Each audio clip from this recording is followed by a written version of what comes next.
Hello everyone, आज के इस वीडियो में हम पढ़ने वाले हैं क्लास 11th केमिस्ट्री का तीसरा चैप्टर जो है तत्वों के वर्गीकरण तथा गुणधर्मों की आवर्तीता।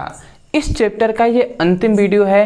अंतिम वीडियो में बहुत ही इंपॉर्टेंट टॉपिक के बारे में हम डिस्कस करेंगे जो है विद्युत ऋणात्मकता। तो विद्युत ऋणात्मकता किसे कहते हैं, इसका परिभाषा क्या होता है, इसको हम पूरा एक्सप्लेन करेंगे। उसके बाद विद्युत ऋणात्मकता को किससे मापा जाता है, मतलब इसको मापने का क्या यंत्र है उसको हम जानेंगे। और तीसरे में हम जानेंगे कि विद्युत ऋणात्मकता को प्रभावित करने वाले कारक कौन कौन से हैं। तो आज के इस वीडियो में हम विद्युत ऋणात्मकता पर पूरा डिटेल में एक्सप्लेन करने वाले हैं। तो चलिए हम स्टार्ट करते हैं। तो बहुत ही इंपॉर्टेंट ये टॉपिक है। सबसे पहले हमने लिख दिया है विद्युत ऋणात्मकता। तो सबसे पहला तो यही आता है विद्युत ऋणात्मकता किसे कहते हैं।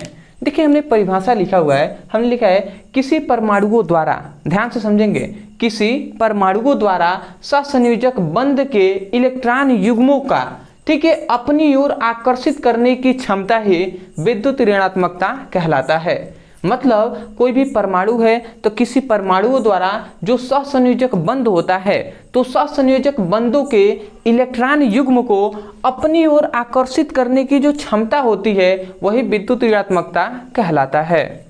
नहीं समझ में आया तो कोई दिक्कत नहीं है।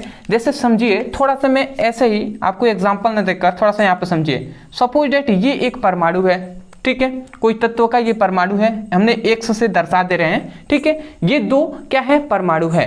और ये दोनों परमाणु किस बंध द्वारा जुड़े हुए हैं, तो सहसंयोजक बंध द्वारा जुड़े हुए हैं, ठीक है। अब सहसंयोजक बंध होगा तो सहसंयोजक बंध का मतलब क्या होता है कि दो इलेक्ट्रॉन युग्मों द्वारा इस तरीके से जुड़े होंगे। तो ये दो इलेक्ट्रॉन युग्म है, तो वही कहा जा रहा है कि जहाँ सहसंयोजक बंध होगा वहाँ पर इलेक्ट्रॉन युग्म होंगे। इलेक्ट्रॉन युग्म का मतलब कि इलेक्ट्रॉन का जोड़ा का मतलब कि दो ही इलेक्ट्रॉन होंगे। तो वहाँ पर सहसंयोजक ये बंध है और तो यहाँ पे दो इलेक्ट्रॉन होंगे। तो इन दोनों इलेक्ट्रॉनों का या तो ये वाला जो क्या है परमाणु है, एक ये वाला परमाणु है, तो या तो ये परमाणु इसको दोनों इलेक्ट्रॉनों को अपनी ओर खींचेगा या ये वाला परमाणु अपने ओर खींचेगा, इनको आकर्षित करेगा। तो वही बात कहा जा रहा है कि किसी परमाणुओं द्वारा सहसंयोजक बंधों के इलेक्ट्रॉन को अपनी ओर आकर्षित करने के जो क्षमता को ही हम विद्युत ऋणात्मकता कहते हैं। आशा करते हैं आप समझ गए होंगे। मतलब कोई भी परमाणु है दो, ठीक है, वो सहसंयोजक बंध द्वारा जुड़े हुए हैं। तो दोनों में से कौन परमाणु अपनी ओर इलेक्ट्रॉन युग्म को खींच रहा है, तो जिस क्षमता से, जिस कैपेसिटी से वो खींचता है, अपनी ओर आकर्षित करता है इलेक्ट्रॉन युग्म को, वही क्षमता ही विद्युत ऋणात्मकता कहलाता है। आशा करते हैं आपको समझ में आ गया होगा। परिभाषा लिखना है तो परिभाषा हमने लिख दिया है, किसी परमाणुओं द्वारा सहसंयोजक बंधों के इलेक्ट्रॉन युग्म को अपनी ओर आकर्षित करने की क्षमता विद्युत ऋणात्मकता कहलाता है। इतनी बात समझ गए। अब आता है कि विद्युत ऋणात्मकता को मापने का मतलब मापने वाला पैमाना। तो विद्युत ऋणात्मकता को मापने वाला कौन कौन सा पैमाना है, तो दो इसके पैमाने होते हैं। मैं इसको मिटा दूं, चलिए मैं इसको मिटा देता हूँ। ये सपोज मैंने ऐसे समझाने के लिए आपको बता दिया। विद्युत ऋणात्मकता को दो पैमाने होते हैं, इसको आप याद रखेंगे। सबसे पहला पैमाना होता है पॉलिंग पैमाना।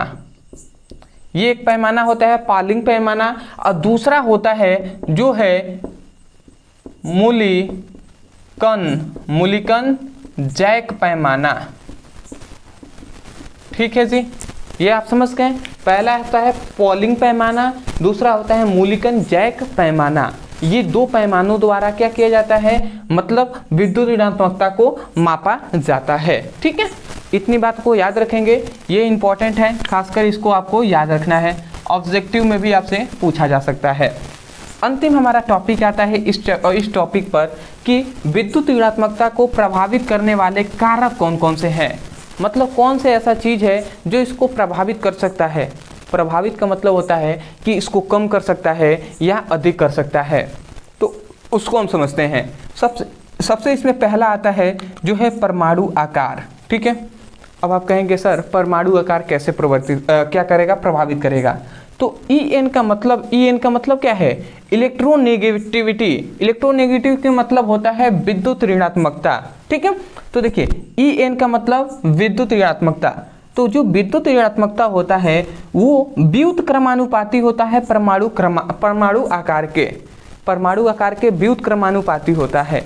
व्युत्क्रमानुपाती का मतलब ये होता है यदि परमाणु के आकार को हम बढ़ाएंगे, मतलब यदि परमाणु का आकार बढ़ेगा तो जो विद्युत ऋणात्मकता होगा वो घटेगा।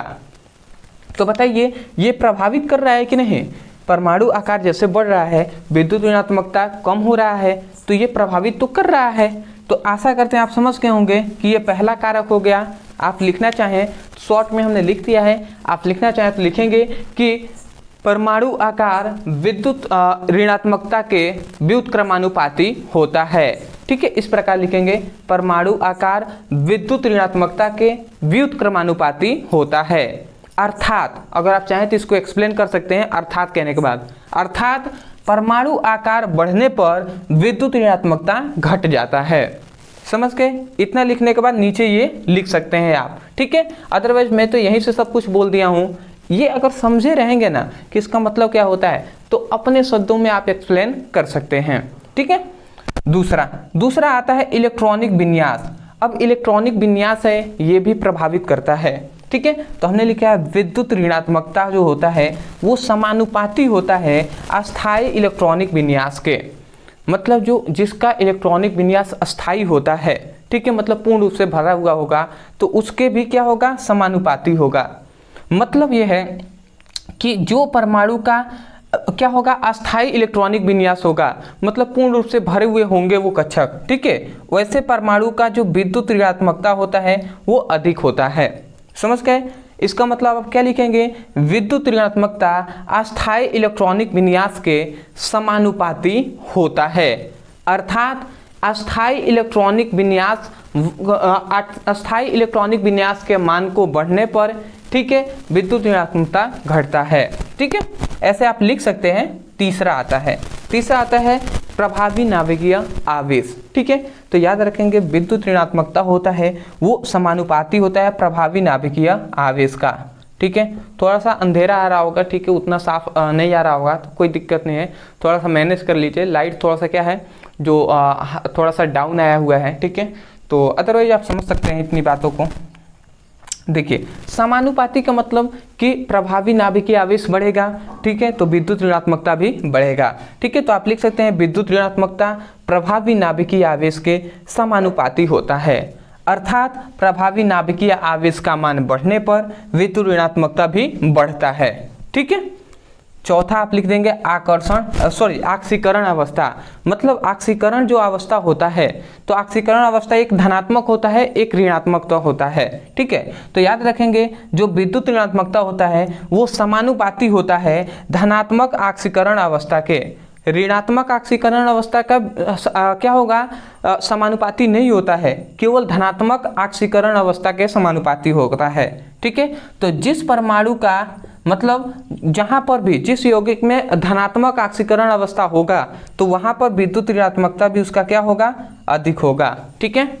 आप लिख सकते हैं कि विद्युत ऋणात्मकता धनात्मक आक्सीकरण अवस्था के समानुपाती होता है। तो इस प्रकार आप लिखकर नीचे ये लिख देंगे। आशा करते हैं आपको समझ में आ गया होगा। ये बहुत ही छोटा टॉपिक है परंतु बहुत ही इंपॉर्टेंट टॉपिक होने वाला है जब आप क्लास 12th में जाएंगे, क्योंकि हम ऐसे ही लिख देंगे कि संक्रमण तत्वों का विद्युत ऋणात्मकता कम होता है या कह देंगे अधिक होता है, ऐसा हम कह सकते हैं। तो जब कहा जाएगा तो आपको समझ में आना चाहिए विद्युत ऋणात्मकता का मतलब क्या होता है और कौन कौन से चीज़ इसको प्रभावित कर सकते हैं। तो आशा करते हैं दोस्तों आपको समझ में आ गया होगा। मैं यही कहूँगा समझ में आ गया है तो एक बार प्यारा सा लाइक कर दीजिएगा, कमेंट सेक्शन में हमें ज़रूर बताइएगा कि वास्तव में आपको ये वीडियो कैसा लगा। दूसरी सबसे इम्पॉर्टेंट बात यह है, यदि आप सीरियस हैं क्लास 11 के पढ़ाई करने के लिए तो डिस्क्रिप्शन में हमने क्लास 11 का फिजिक्स और केमिस्ट्री दोनों का लिंक हमने दे दिया है प्लेलिस्ट का। उस पर क्लिक करेंगे, चैप्टर वाइज आपको सीक्वेंस में सभी वीडियो मिलेंगे, वहाँ से पढ़ाई कर सकते हैं। कोई टॉपिक है जो आपको समझ में नहीं आता, उस टॉपिक का नाम लिखिए यूट्यूब पर, अंत में हमारे चैनल का नाम लिखकर सर्च कर दीजिए, वीडियो मिल जाएगा। और जितने भी आपके फ्रेंड्स हैं, जो भी स्कूल ग्रुप है, ठीक है, कोचिंग का ग्रुप है, उनमें इस वीडियो को शेयर कीजिए, इस चैनल के लिंक को शेयर कीजिए और उनसे भी कहिए कि इस चैनल से आप लोग पढ़ाई करें। ठीक है, तो चलिए दोस्तों, आज के लिए इतना ही। मिलते एक नए टॉपिक के साथ, तब तक के लिए धन्यवाद।